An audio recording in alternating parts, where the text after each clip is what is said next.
सत्यराम, पंडित पुरोहितों का प्रसंग चल रहा है।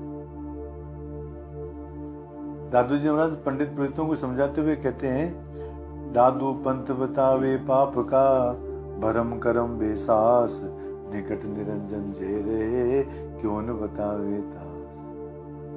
पंडितों से पुरोहितों से कहते हैं, दादू जी महाराज जो सांबर में विराज रहे थे, तब उनके काजी, मुल्ला, पंडित, पुरोहित सब विरोध में हो गए थे, क्योंकि दादू जी महाराज सही बात कहते थे। तो पंडित पुरोहितों को दादू जी महाराज कहते हैं, पंथ बतावे पाप का। ये पंडितों, ये पुरोहितों, पाप का पंथ क्यों बताते हो, पार का मार्ग क्यों बताते हो। पंडित लोग अपनी स्वार्थ सिद्धि के लिए शक्ति आदि की, पशु बलि आदि का विधान बताते कर पाप कर्म में ही दृढ़ करवाते हैं। इसके बलि चढ़ाओ, इसको ऐसा करो, ये दुर्गा पूजा करो, ये करो, वो करो। दादू जी पंथ बतावे पाप का, ये पंडित लोग पाप का पंथ बताते हैं, पशु बलि आदि का कर्म बताते हैं जो सही नहीं है। भरम कर्म बेसास, और जो भरम कर्म है, जो पाखंड पूजा है, उसके अंदर विश्वास दृढ़ करवाते हैं। दादू जी महाराज निकट निरंजन जे रहे, जो परमात्मा हमारे अंदर ही है, जो परमात्मा हमारे पास में ही है, क्यों न बतावे तास। उस परमात्मा को क्यों नहीं बताते हो, और क्यों भरमाते हो कि जो है वहां तीर्थ के अंदर जाओ, वहां ऐसा करो, वहां ऐसा करो, वहां वैसा करो। और क्या कहते हैं दादू जी महाराज, दादू पेंडे पाप के, कदे न दीजे पाँव, जी पेंडे मेरा पीव मिले, जी पेंडे का चाव। लोगों को होशियार करते हुए दादू जी महाराज कहते हैं, दादू पेंडे पाप के, जो पाप का मार्ग है, जो हिंसा का मार्ग है, जो वासना का मार्ग है, जो सकाम कर्म रूपी जो मार्ग है महाराज, उसके अंदर पाँव मत रखो, उधर मत बढ़ो। दादू पेंडे पाप के, कदे न दीजे पाँव, उसमें उधर उधर चलो ही मत महाराज। जी पेंडे मेरा पीव मिले, जिस रास्ते से हमारे को परमात्मा की प्राप्ति होवे, ती पेंडे का चाव, हमारे को तो उसकी चाह है, उसकी इच्छा है, अर्थात पाप कर्म की ओर परिवर्तन हो करके, और हमारे को पुण्य कर्म की ओर प्रवृत्त होना चाहिए।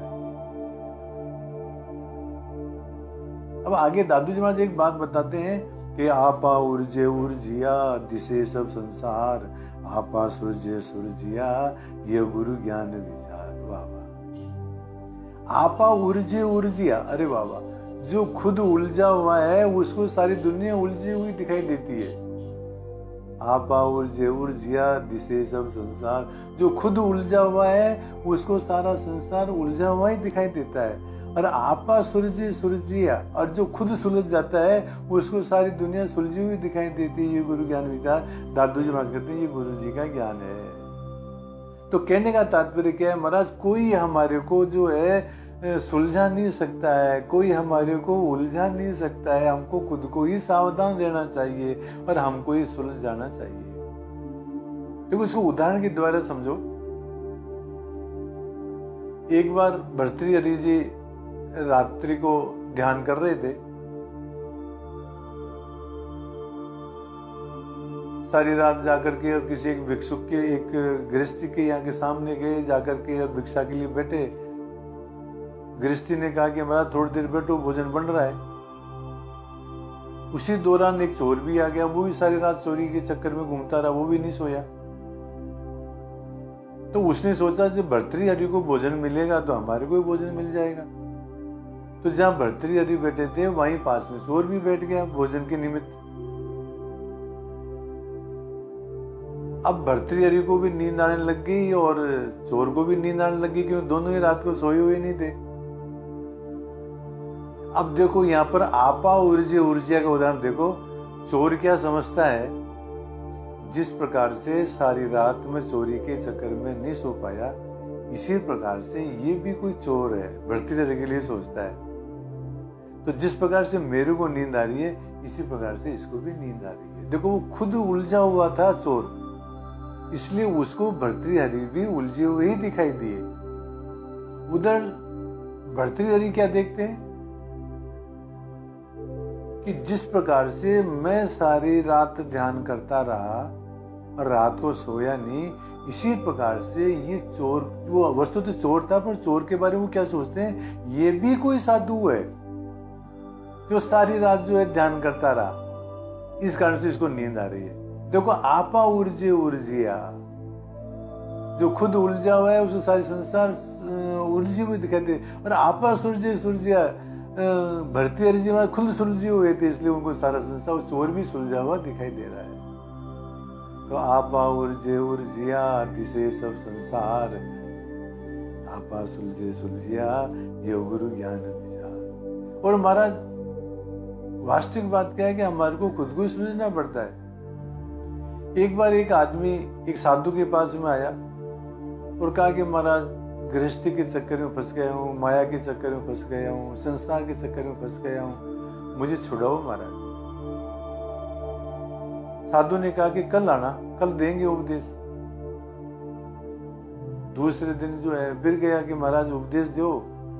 साधु महात्मा गए, थोड़ी दूर पर एक पेड़ था, उसकी बात कर ली उन्होंने और जोर जोर से चिल्लाने लगे, अरे छुड़ाओ छुड़ाओ छुड़ाओ छुड़ाओ। वो आदमी भाग के गया। क्या हुआ महाराज?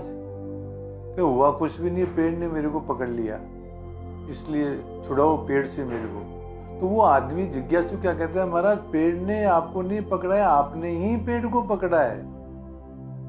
पेड़ कैसे छोड़ सकता है आपको? आपको ही पेड़ को छोड़ना पड़ेगा। साधु महात्मा पेड़ को छोड़ करके वापिस आके बैठ गए। जिज्ञासु ने कहा कि महाराज उपदेश दो। साधु ने कहा कि उपदेश तो दे दिया कि मेरे समझ में नहीं आया कि जिस प्रकार से पेड़ को मैंने पकड़ रखा था, न कि पेड़ ने मेरे को पकड़ रखा था।